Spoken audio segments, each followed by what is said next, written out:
ओम शांति। अव्यक्त मुरली रिवाइज 1-2-79। सारे मनन शक्ति ही माया जीत बनने का साधन। आज बाप दादा बच्चों के अनेक प्रकार के पुरुषार्थ की विधि को देखते हुए बच्चों के उमंग, उत्साह, मिलन की लगन, स्नेह का संकल्प, सदा सहयोगी बनने के कार्य में तत्पर रहना, सब संग तोड़ एक संग जोड़ने की मेहनत को देख बाप दादा हर्षित भी हो रहे थे और साथ साथ स्नेह के कारण तरस भी पड़ रहा था। हर एक अपने अपने यथाशक्ति लक्ष्य को प्राप्त करने के लिए तीव्र गति से लगे हुए हैं। सबकी एक ही इच्छा है कि फास्ट जावें, फर्स्ट आवें। दिन रात इसी लगन में चल रहे हैं, लेकिन लक्ष्य एक है, लगन भी एक से ही है, साथ भी एक का ही है। फिर भी कोई महावीर हैं और कोई बहुत मेहनत अनुभव करते हैं, कोई सहज योगी हैं, कोई पुरुषार्थी योगी हैं, कोई सर्व प्राप्ति स्वरूप है, कोई सर्व प्राप्ति करने में खूब लगे हुए हैं। कोई माया जीत हैं और कोई माया के विघ्नों से युद्ध करने में लगे हुए हैं। कोई के मन का आवाज है जो पाना था वो पा लिया और कोई का आवाज है अभी पा रहे हैं। कोई सदा साथ का अनुभव करते और कोई सदा साथी बनाने के प्रयत्न में रहते। ऐसा देख बाप दादा को मेहनत करने वालों के ऊपर तरस पड़ता है। एक बाप के बच्चे दो प्रकार के क्यों, और यह मेहनत भी कब तक? यह अलौकिक जन्म जिस जन्म को वरदान है, क्योंकि वरदाता द्वारा यह जन्म है, ऐसा वरदानी जन्म प्राप्त होते हुए यह जन्म भी मनाने के बजाय मेहनत में ही जाए तो ऐसा वरदानी जन्म फिर कब मिलेगा? इस वरदानी जन्म का हर सेकंड सर्व प्राप्ति करने का सुहावना सेकंड है। ऐसे समय को पाने के बजाय मेहनत में लगाना क्या अच्छा लगता है? चाहते भी नहीं है फिर भी कर लेते हैं। क्यों? आज बाप दादा ने विशेष कारण देखे। मूल कारण है जो चाहते नहीं हो लेकिन परवश हो जाते हैं। किसके वश हो जाते हो उसको भी अच्छी तरह से जानते हो। जानते हुए बचने का प्रयत्न करते हुए भी फिर चक्कर में आ जाते हो, क्योंकि माया भी जानी जाननहार रूप में आती है। वह भी जानती है कि इन ब्राह्मण आत्माओं का मुख्य आधार बुद्धि योग है। दिव्य बुद्धि द्वारा ही बाप से मिलन मना सकते, तो माया भी पहले पहले बुद्धि में वार करती है, कमजोर बना देती है। किस द्वारा? माया का विशेष बाण व्यर्थ संकल्पों के रूप में होता है। इस बाण द्वारा दिव्य बुद्धि को कमजोर बना देती है और कमजोर बनने के कारण परवश हो जाते हैं। कमजोर व्यक्ति जो चाहे वह नहीं कर पाते, इसलिए चाहते हो लेकिन कर नहीं पाते हो। इस कारण का निवारण सर्वशक्तिमान बाप द्वारा जो प्राप्त हुआ है उस शक्ति को कार्य में नहीं लगाते हो। वह विशेष शक्ति है मनन शक्ति। मनन शक्ति को यूज करना नहीं आता। मनन शक्ति ही दिव्य बुद्धि का खुराक है। खुराक को न खाने से कमजोर बन जाते हैं और कमजोर होने के कारण परवश हो जाते हैं। मनन शक्ति का विस्तार बहुत बड़ा है, लेकिन विधि नहीं आती। जब से ब्राह्मण जन्म हुआ तब से अभी तक डायरेक्ट बाप द्वारा कितने टाइटल सुने हैं। अगर वर्णन करो तो पूरी लंबी माला बन जाए। भक्ति मार्ग में भी सुमिरन करने के अभ्यासी हैं। एक एक मणके पर सुमिरन करते हैं। भक्ति में सुमिरन शक्ति है और ज्ञान में स्मृति की शक्ति है। जब भक्त आत्माएं अपनी शक्ति को नहीं भूलती, अल्पकाल की विधि से अल्पकाल की सिद्धि को पाती रहती हैं, तो आप ज्ञानी तो आत्माएं स्मृति की शक्ति की विधि को क्यों भूल जाते हो? अगर रोज अमृत वेले अपने एक टाइटल को भी स्मृति में लाओ और मनन करते रहो, तो मनन शक्ति से सदा बुद्धि शक्तिशाली रहेगी। शक्तिशाली बुद्धि के ऊपर माया का वार नहीं हो सकता, अर्थात परवश नहीं हो सकती। तो मूल कारण है बुद्धि की कमजोरी, और कमजोरी का निवारण है मनन शक्ति। जैसे आजकल की विशेष आत्माएं अर्थात पढ़े लिखे लोग जैसा कार्य होगा, जैसा स्थान होगा, वैसे ही अपनी ड्रेस चेंज करते हैं। आपके जड़ चित्रों की भी हर समय ड्रेस चेंज करते हैं। भविष्य देवताई रूप में भी हर कार्य की ड्रेस अलग अलग होगी। यह संस्कार भविष्य का वर्तमान के आधार पर है। इस समय का फैशन व रीति रस्म सतयुग में तो चलेगी, लेकिन आपके जड़ चित्रों में भी रस्म चली आ रही है। संगम युग की रीति रस्म कौन सी है? जैसा कार्य करते हो वैसे टाइटल प्रमाण अपना स्वरूप याद रखो। सबसे ज़्यादा फैशनेबल संगम युगी ब्राह्मण है। जैसा समय वैसा स्वरूप, यह स्वरूप भी आपकी ड्रेस है। जैसी स्मृति वैसी वृत्ति, वैसी दृष्टि और वैसी स्थिति अर्थात स्वरूप। जैसे आजकल का फैशन है ना, जैसा श्रृंगार, वस्त्र भी ऐसे, तिलक भी वैसे लगाएंगे तो आंखों का श्रृंगार भी वैसा करेंगे। तो सबसे फैशनेबल आप ब्राह्मण हो। ऐसी स्मृति, वृत्ति और दृष्टि बनाओ। स्मृति है तिलक और दृष्टि है आंखों का श्रृंगार और वृत्ति है मेकअप करना। वृत्ति से जैसा परिवर्तन चाहो वैसे कर सकते हो।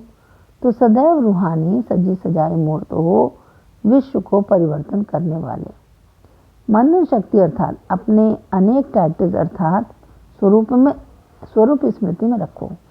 अनेक गुणों के श्रृंगार को स्मृति में रखो। अनेक प्रकार की खुशी के पॉइंट्स स्मृति में रखो। रूहानी नशे के पॉइंट्स स्मृति में रखो। रचिता बाप के परिचय के पॉइंट्स बुद्धि में रखो। रचना के विस्तार के पॉइंट्स स्मृति में रखो। याद द्वारा अनेक प्रकार के अनुभव और प्राप्तियों के पॉइंट्स को स्मृति में रखो। तो मनन शक्ति का साधन कितना बड़ा है। जो चाहे वो मनन करो, जो आपकी पसंदी हो वह पसंद करो। तो मनन करते मगन अवस्था भी सहज प्राप्त हो जाएगी।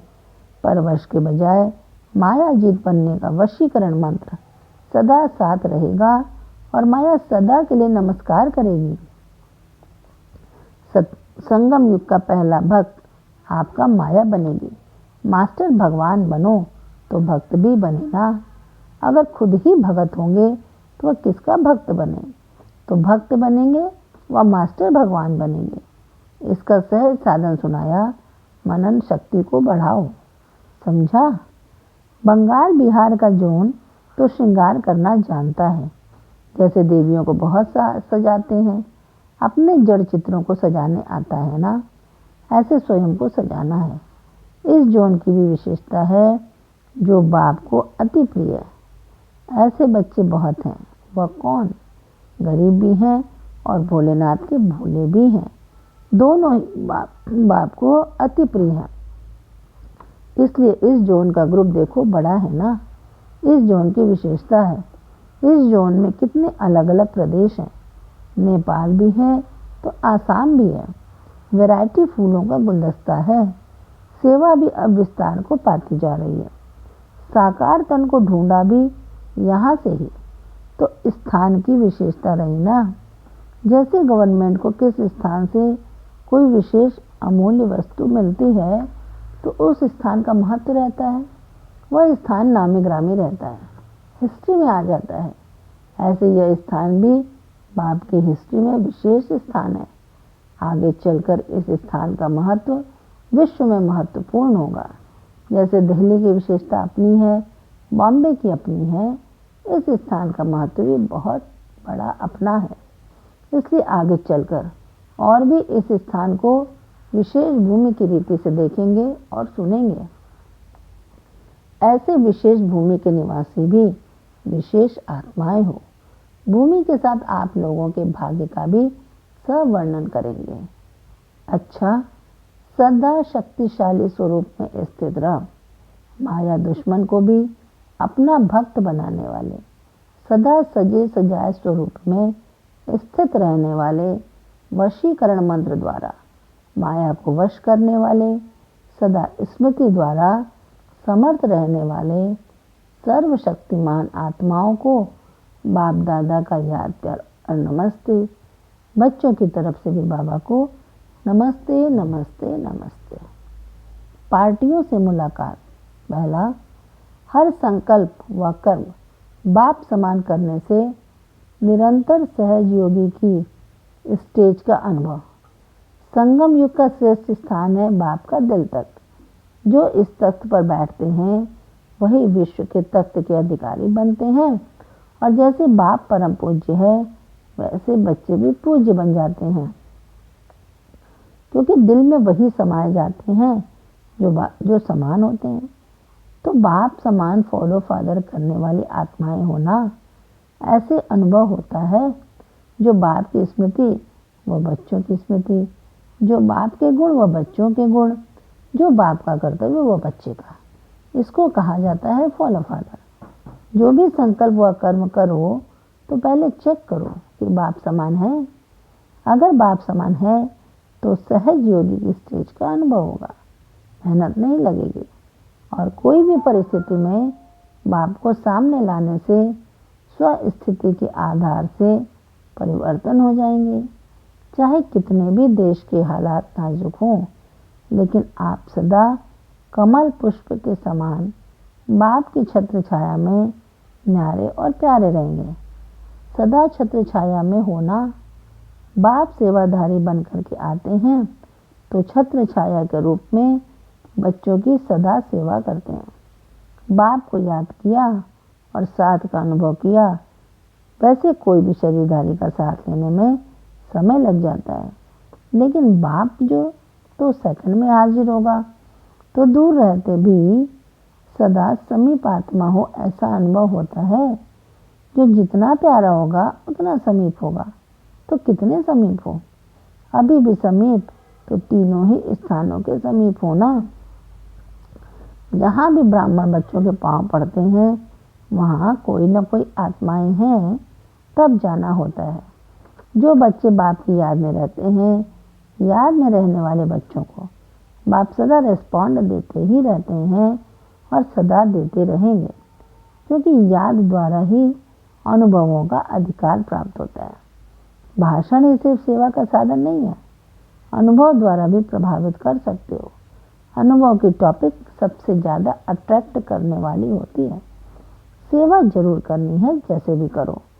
सब सब्जेक्ट में मार्क्स लेनी है। अगर एक भी कम रह गई तो पास विद ऑनर कैसे होंगे? इसलिए सब सब्जेक्ट को कवर करो। दूसरा, सारे कल्प में संगम युग ही बाहरी मौसम है। सदा बाहर के समान खिले हुए पुष्प, खुशबूदार रूहे गुलाब अपने को समझते हो। जब बाहर का मौसम आता है तो सब फूलों में रंगत आ जाती है, खिल जाते हैं, सुंदर लगते हैं। संगम युग भी सारे कल्प के अंदर बाहरी मौसम है, जिसमें हर एक आत्मा रूपी पुष्प खिला हुआ रहता है। तो ऐसे अपने को सदा खिला हुआ, अर्थात सदा रूहानी याद में रहने वाला रूहे गुलाब समझते हो कि कभी फूल से मुखड़ी भी बन जाते हो।